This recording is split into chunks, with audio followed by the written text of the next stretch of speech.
Olá, viva gente boa, bom dia, quero dar-vos as boas-vindas a este podcast. Hoje temos um convidado especial, psicólogo, psicanalista, professor da Universidade de Coimbra e no ISPA também, é autor de dezenas de livros sobre a família, a criança e o bebê.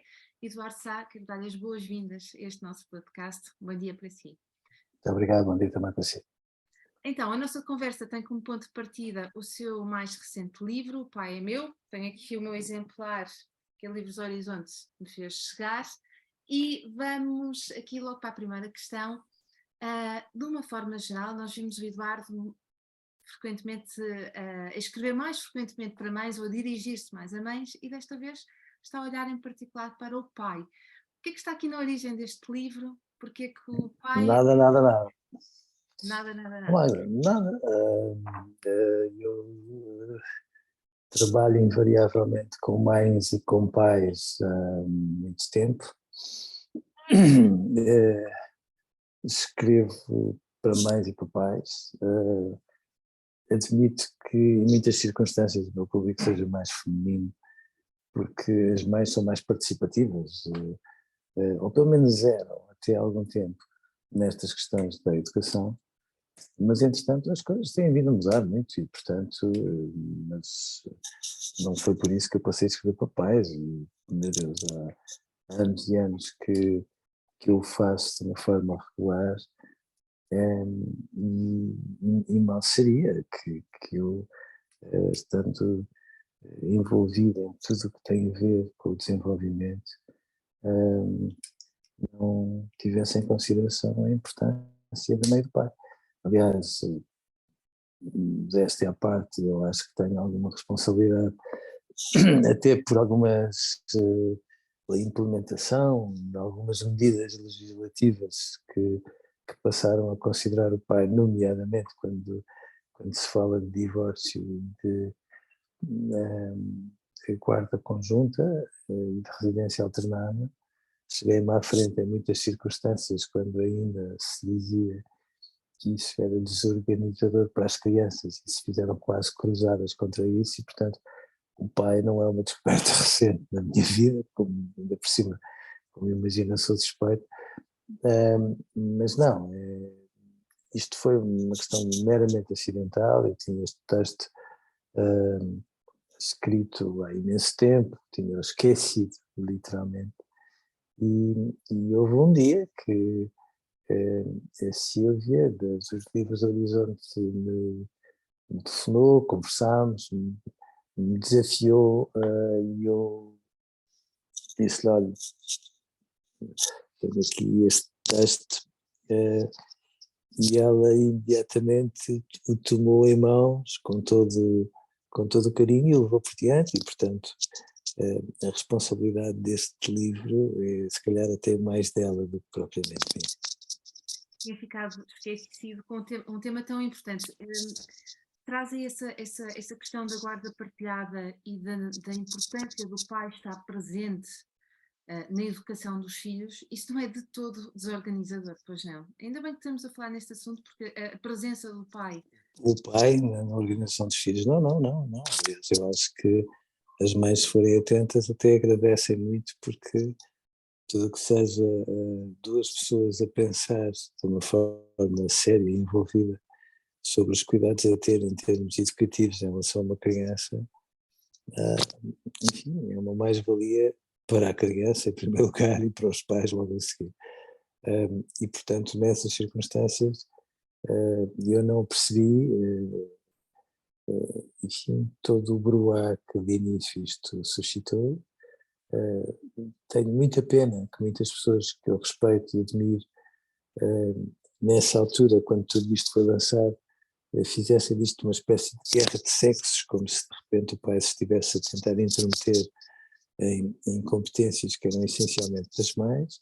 Compreendo lindamente que quando um bebê nasce, a mãe acaba por ser absolutamente indispensável, e o pai passa a ser uma figura um bocadinho secundária, e admito, porque é verdade, os pais assumem essa postura secundária durante tempo demais, de uma forma muito pouco razoável, mas o pai é um produto de primeira necessidade para o desenvolvimento de uma criança, E tudo o que seja contraditório em relação aos cuidados, ao carinho, ao humor, à maneira como se ralha, tudo o que tem a ver com o crescimento de uma criança, tudo o que seja contraditório de duas pessoas que amam profundamente e que se envolvem o mais que podem no crescimento dela, é uma mais-valia tão preciosa que fico muito contente que vivamos no século XXI e que as pessoas, depois de alguma resistência inicial, tenham percebido que sempre que a mãe e o pai se conseguem compatibilizar, independentemente de tudo o que os separa, enfim, acabam por estar a fazer muito bem a um filho, ao contrário, às vezes, daquilo que fazem quando assumem clivagens, fraturas e às vezes cruzadas de um em relação ao outro, que fazem com que as crianças aí sim cresçam de uma forma muito mais infeliz do que podiam ser. Tal e qual. Justamente era aí onde eu queria chegar, por isso é que eu fiquei tão contente quando a Livros Horizontes me enviou este livro, porque no exercício da minha profissão eu ouço com muita frequência mãe é mãe. E apetece-me sempre dizer, e pai é pai. Então, esta complementariedade na educação e também na presença da vida dos miúdos do pai, quer da mãe, quer do pai, na construção de memórias, independentemente, como disse muito bem, daquilo que os separa, não é? O pai e a mãe, a presença dos dois é absolutamente necessária. E podemos dizer ainda assim que pai tem uma função e mãe tem outra, sim ou não? Eu digo, eu não me canso de chamar a atenção que a vida e a educação das crianças tem contribuído muito para que a paridade seja de facto uma realidade. Não é por acaso que mais mulheres chegam ao ensino superior do que homens, portanto, se isto não é paridade, então o que é? Mas mal estaríamos se não reconhecêssemos que a maternidade introduz uma clivagem clara nessa paridade. E, portanto, nessas circunstâncias, evidentemente, que a mãe e o pai assumem posturas diferentes, num primeiro momento, de uma forma clara, às vezes mais, para além de um primeiro momento, mais do que era suposto. Portanto, a função do pai e a função da mãe não são funções que tenham que ser tão diferentes assim, mas eu reconheço que a função da mãe ao longo da história não sofreu alterações, a função do pai sofreu alterações muito significativas, e eu acho que nos tempos que correm o pai anda ainda à procura de um formato para se colocar diante disto, porque a mãe é sempre muito ciente da sua função, e às vezes o pai anda ali a tentar não ocupar espaço algumas vezes, que eu acho que faz mal. Já não é o pai tirano, o pai ausente, o pai que nem sequer sabia o nome da educadora dos filhos, e muito menos o nome dos colegas, e portanto é um pai cada vez mais envolvido, e neste momento, sobretudo à medida que os pais crescem, os filhos percebem que o crescimento dos pais é um fator de crescimento para eles. Se me disser assim, a mãe ainda assume muitas vezes o papel de chato oficial das famílias, é verdade que sim, porque a mãe tem aquela ideia de que é uma multifunções e que, portanto, ela é que é capaz de perceber o que é que são os trabalhos de casa, mais o mau estado em que está a mochila, mais, mas muitas vezes isso não é porque seja uma função adequada à mãe ou adequada ao pai, porque a mãe chama assim tudo isto brio de mãe, e porque muitas vezes para alguém fazer esse papel, o outro da relação, enfim, vai se esticando um bocadinho em termos profissionais, até porque evidentemente que Portugal não dá tanta importância assim às crianças, e uma criança é um encargo muito significativo numa família, e portanto se a mãe chama assim esse tipo de funções mais envolventes, mais presentes, alguém tem que depois ficar a garantir outro tipo de ganhos para a família, porque as crianças custam muito dinheiro perdido. Portugal não se preocupa minimamente com isto, nós vivemos absolutamente distraídos desta realidade, que é uma coisa que me deixa muito zangado, porque, enfim, temos cada vez menos crianças, tínhamos condições para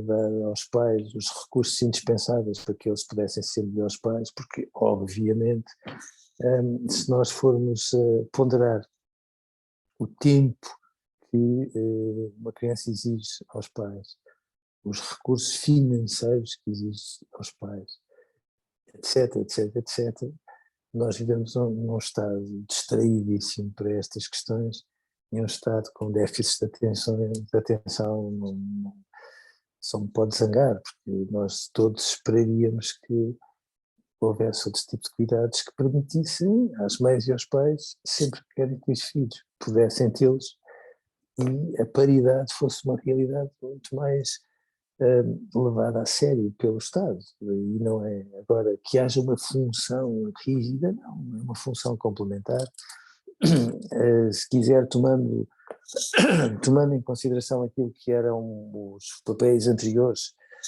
mais clássicos, mais tradicionais, preferido.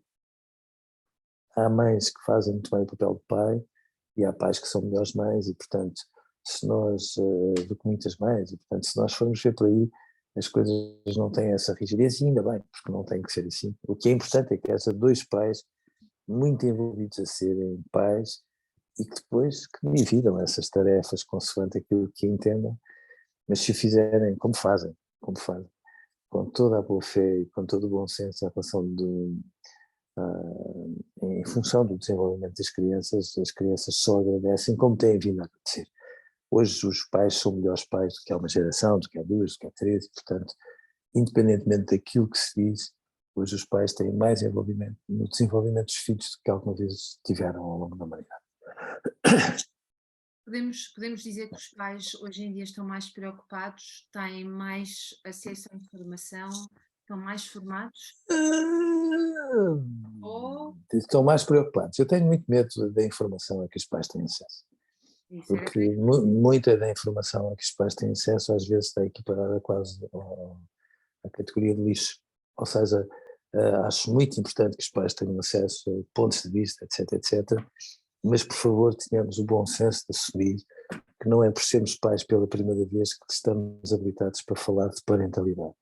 E eu acho que há uma deriva a esse nível que faz com que muitas mães e alguns pais achem que por terem experiência de um filho, de repente estão habilitados para falar de tudo. Não, aí é muito importante que nós possamos deixar espaço aos técnicos, sobretudo àqueles que têm experiência, porque os outros às vezes também se aventuram e não deviam, para que isso possa ser de facto uma ajuda consequente para os pais, porque às vezes os pais têm uma cascata de informação, todas elas muito escorregadias às vezes, tentando tornar fácil aquilo que não é fácil. Fácil aquilo que depois de nós fazermos uma síntese traduz numa informação muito sensata e muito equilibrada para os pais. E às vezes os pais vivem tão envolvidos em tantas coisas que às vezes não têm de facto nem pés nem cabeça, que às vezes mais informação não significa melhores pais. Às vezes é importante que se faça uma síntese ponderada, clara, para que eles possam pegar em todo o seu sexto sentido absolutamente fascinante e magnífico e possam condimentar toda essa informação, porque aí sim a mistura fica muito simpática para os seus desempenhos parentais. informação não é, portanto, conhecimento, não é? Não, às vezes é ruído. Tal e qual. E confusão também, porque recebemos diariamente tanta informação contraditória, baseada num estudo e depois baseada noutro estudo e baseada também em achismo, que, que no final de contas, no final mesmo, não conseguimos olhar para os miúdos que temos à nossa frente e para aquilo que nós também somos e passamos só a aplicar aquilo que ouvimos, não é? Isso distancia-nos em vez de nos aproximarmos uns dos outros enquanto família. Estava a dizer que nós somos hoje em dia melhores pais, não é? Melhores pais, não necessariamente com melhor informação ou com mais conhecimento, mas mais atentos. Isto leva-me aqui a uma frase que eu li no site da Universidade de Coimbra, a propósito de si. Encontrei um texto que diz assim, que os seus filhos o corrigem das tolices que a universidade lhe ensinou. Tolices ainda nos contam hoje, Eduardo? Ainda são muitas, ainda temos assim... Não, na universidade. Sim, há um... Oh, são toneladas. Eu acho que a universidade, se a mim preocupa a escola, a maneira como a escola não se adequa às crianças que têm à frente, se a mim preocupa o facto de a escola continuar a achar que as crianças funcionam como se achava no século XIX, a universidade preocupa-me mais do que tudo, porque a universidade está completamente descontextualizada do tempo em que vive. Então, ao nível da psicologia, enfim, ensina um conjunto de aspectos dados por pessoas que nunca foram psicólogas. Ser professor ou doutorado em psicologia não significa que seja psicólogo, é uma ligeira diferença.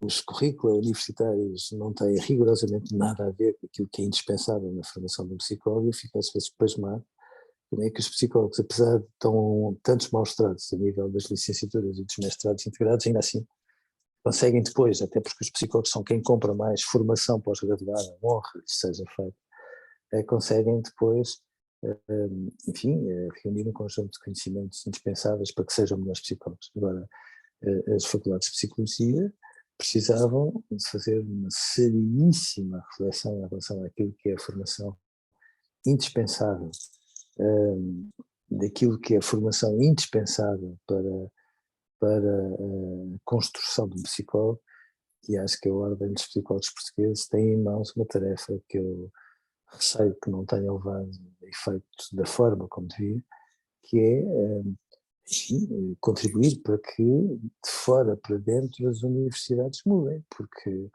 se nós estamos à espera que elas mudem de dentro para fora, acho que vamos ter que esperar muito tempo, com muita tristeza minha, porque era aí que se devia fazer a grande transformação em termos formativos, e dar os recursos, os instrumentos indispensáveis para que os psicólogos possam ser mais preponderantes e melhores técnicos em favor não só dos pais, em favor das pessoas.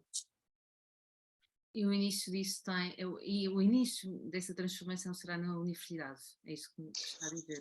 Passa também por aí. O mundo transforma-se muito à boleia daquilo que é a formação dos próprios técnicos. Eu acho que enfim, não cabe aqui numa conversa sobre pais estarmos a falar disso, mas eu acho que a reforma do Bolonha foi uma embalagem muito engraçada, e depois, se vamos a ver, nós estragámos muitos recursos fantásticos que a Universidade Europeia tinha de melhor em relação à Universidade Americana, e sejamos razoáveis.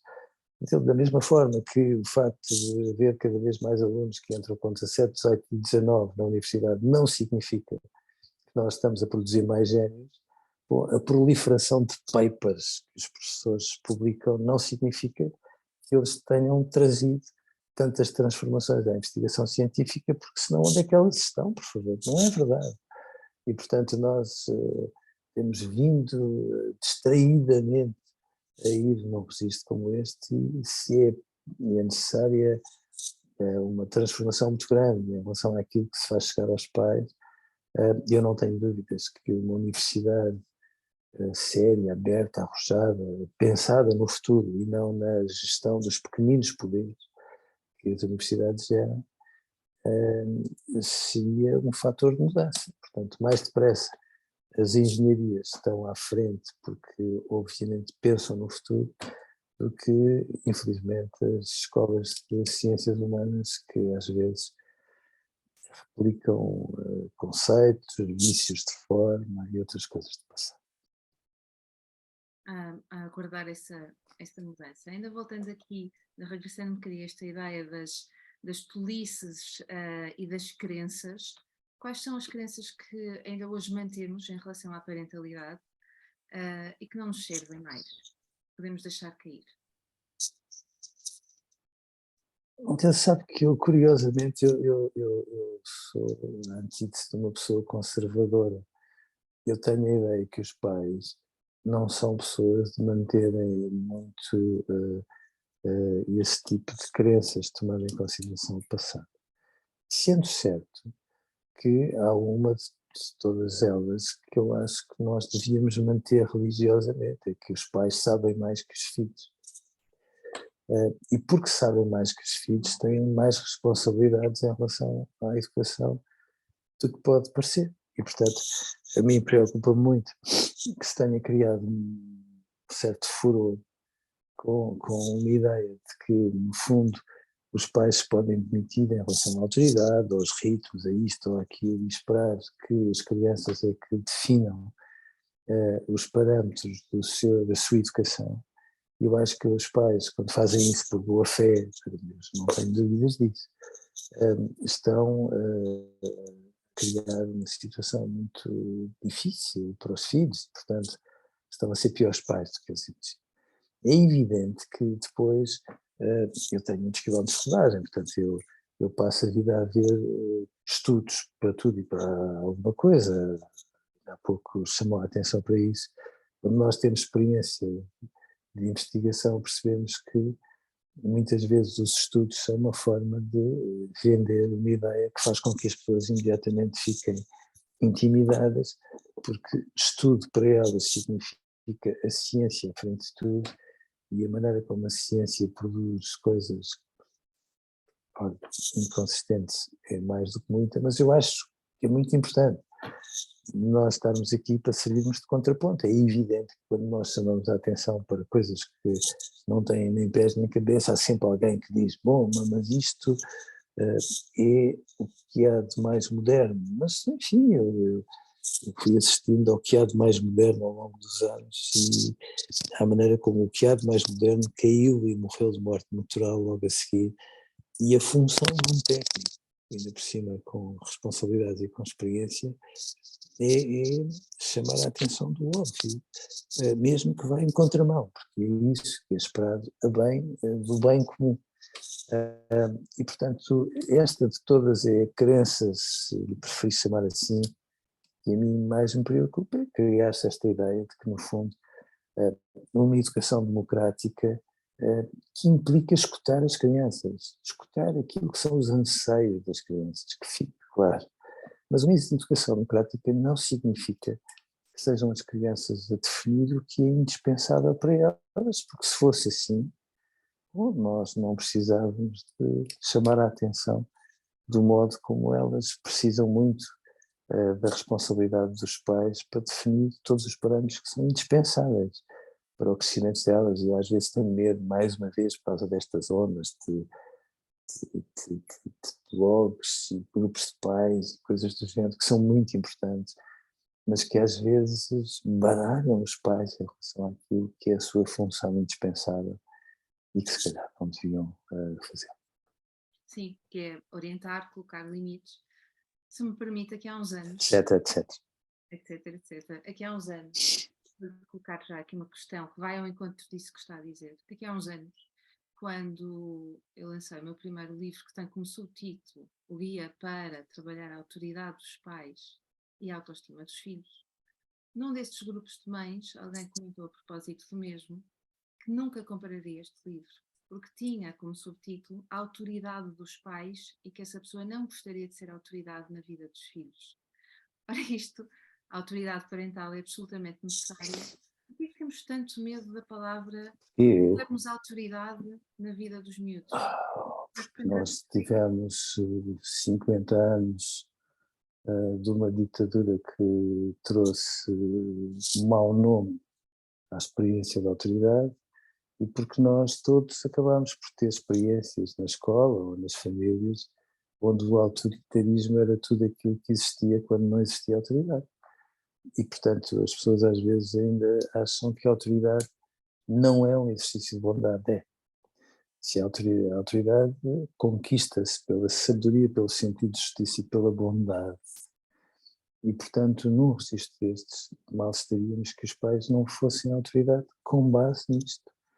Quando as mães ou os pais confundem autoridade e autoritarismo, eu acho que eles estão um bocadinho perdidos, porque ainda não perceberam que uma coisa não não implica a outra, calma. E, portanto, sim, acho que há uma tendência de algumas correntes que acham que a autoridade dos pais é opressiva para as crianças, mas eu fico muito preocupado, porque eu passo a vida a conviver com pais que a certa altura não dizem que não, porque acham que é opressivo, não, não, não definem aquilo que é obrigatório para uma criança, tomando em consideração aquilo que é a opinião dos pais, porque isso vai contra a autonomia das crianças. E estes pais não são más pessoas, nem são más pais, são pais um bocadinho perdidos, que precisam de uma ajuda muito grande, porque no dia em que nós precisarmos de explicar, de ter o acordo explícito de uma criança para ela finalmente aceitar ir à escola, então estamos muito mal, porque as crianças saudáveis são aquelas que estão depressa, querem ir à escola como se não lhes apetece. Olha, porque às vezes nem sempre estão apaixonados pelo professor que têm, por exemplo. Sim, sim, isso que traz que é quando os pais precisam de ver esclarecido o conceito de autoridade e autoritarismo, não é? Talvez isso nos conte mais sobre a história deles, sobre a história daquilo que eles viveram e se calhar tiveram até uma educação mais autoritária e não querem repetir padrões, mas para não fazerem estão a cair na justa oposição, que é uma permissividade muito grande e uma confusão muito grande e é importante. Sim. Sim, e aqui entra o papel do pai mais uma vez, porque muitas vezes o pai era sempre usado como aquela pessoa, o polícia mau, como às vezes mais o descrevem, aquela pessoa que quando a mãe não sabia mais nada, não sabia o que havia de fazer mais, usava naquela versão horrível, quando o teu pai chegar, tu vais ver, que transformava o pai numa personagem absolutamente assustadora, que ainda se usa devagarinho, mas quer dizer, mas que caiu a pique e veja como o mundo mudou para melhor. Sim, e os pais, homens, não querem mais ser esses pais, não é? Esse pai, querem ser mais participativos, querem estar na memória dos filhos com outro tipo de histórias e relatos. Não, querem estar na vida de todos os dias, sim. Na vida de todos os dias, é isso mesmo. Por isso é que eu achei tão bom ter recebido este livro. E voltando ao livro aqui para começarmos a caminhar para o final da nossa conversa, nós vemos nesta história um pai forte, que espanta os maus, que é grande, mas que também toma ou come bolachas às escondidas, ali protegido pelo seu filho, a dada altura desta narrativa. Fala-se muito aqui da necessidade dos pais mostrarem a sua vulnerabilidade, os pais e as mães também, mas simultaneamente é importante que os pais mostrem a sua força e a sua segurança. Então, neste paradoxo, como é que se convive como é que nós fazemos este equilíbrio? Sendo espontâneos e, portanto, não sendo pré-fabricados, nem utilizando fórmulas pré-fabricadas, porque os pais e as mães são isso mesmo, não é?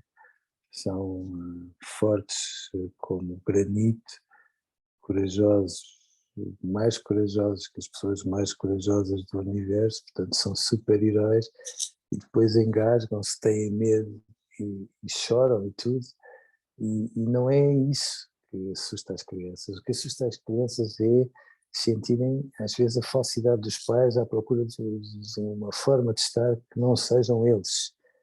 Quando as crianças percebem o quanto os pais são transparentes, e no final disto tudo são fortes, porque conseguem chorar, coisa que só as pessoas fortes conseguem fazer.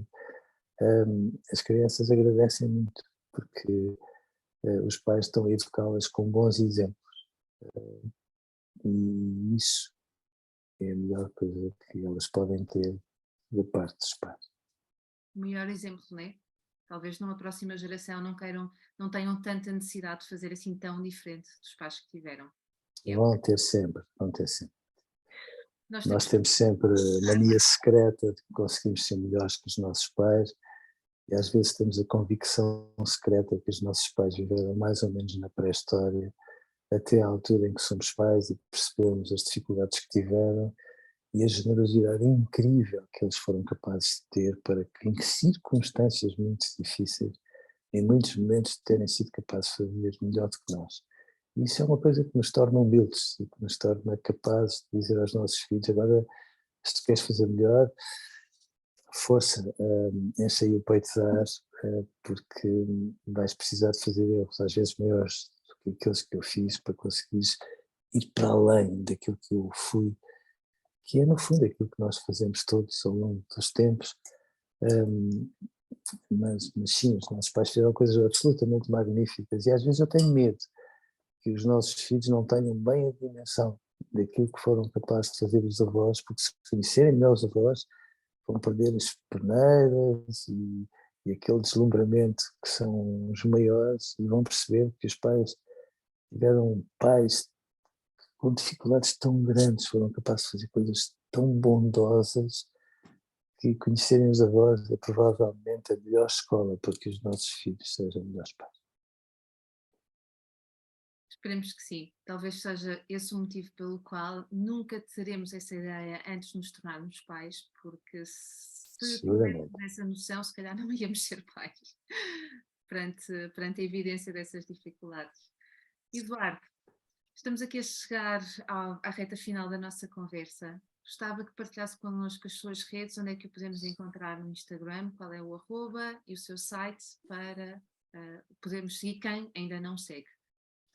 Não, podem só introduzir Eduardo Sá, ponto cómic e eu estou lá. Encontramos por lá. E em todos os livros tem uma curiosidade. Não sei se me consegue responder. Quantos livros já escreveu? Não faço ideia. Imaginei que não. Eu fui à Não procura. faço ideia. Fui à É procura. que são muitos, mas para ser franco, não sei exatamente quantos. Nem francamente é uma coisa Importante. que me ocupe muito espaço, sinceramente, até porque eu tenho a ideia que o melhor é sempre próximo. Por enquanto, antes do próximo, que imagino que já venha a caminho, fica este aqui. O Meu Pai é Meu, um texto de Eduardo Sá, ilustrações de Paulo Galindro, dos livros da editora Livros Horizonte. Obrigada uma vez mais por esta conversa. Agora, eu te agradeço muito. Vou fechar aqui o nosso podcast. Gente boa, já sabes, se gostaste, comenta, partilha e nós vemos no próximo podcast. Até lá.